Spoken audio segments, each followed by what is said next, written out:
Hey everybody, Kenny with UglyTent. I'm back with something really special. My friend Jeff from Red Bush Primitives made this knife. It's a little neck knife, but it's a flint neck knife. And I traded with him.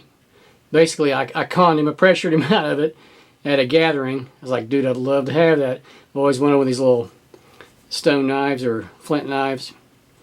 And we were at a gathering together, and I was like, I'll make it up to you. I didn't have anything he really needed or wanted, so he was kind enough to basically gift this to me, and I said, I'll make it up to you. So I sent him some stuff recently, and I think we're square, although this is such a really nice piece, and he even made the leather sheath, and I'll give you some close-ups of it. But he did such a good job on it. He's an excellent flint napper. And you know, I took some video of him at the last gathering doing some flint napping, so go back and watch that if you haven't seen it. Just a little snippet there. And the thing that really impressed me with Jeff is, one, he's an awesome dude, awesome guy, salt of the earth type fella. The other thing is, he was telling a story about how he made his own bow. He made a primitive bow, made arrows. I'm not sure if he made the arrowheads. He probably did, because I watched him nap arrowheads right in front of me.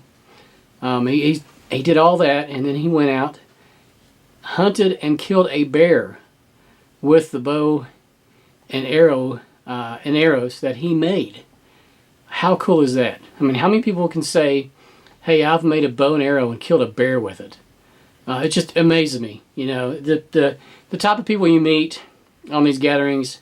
I mean, it's incredible.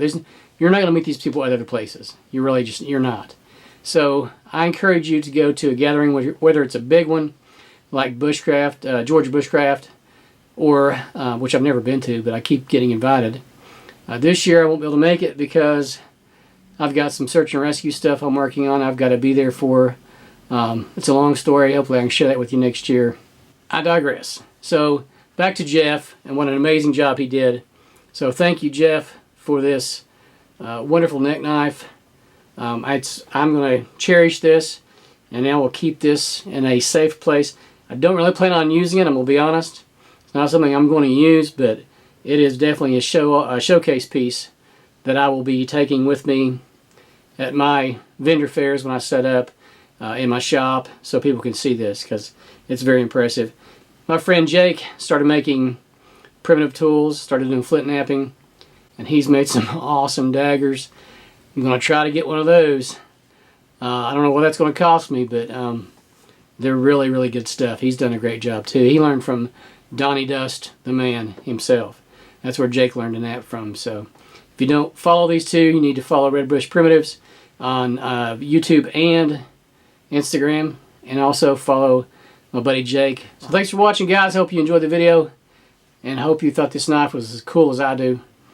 It's just amazing what people can do. We'll see you on the next video. Once I get as much pressure as I can, then you twist it a little bit, and it just sends a shock wave through and breaks that little piece off. I say there's lots of much better nappers than myself on YouTube. I nap with one guy at his farm. This is what he does for a living. Museums with cast real pieces.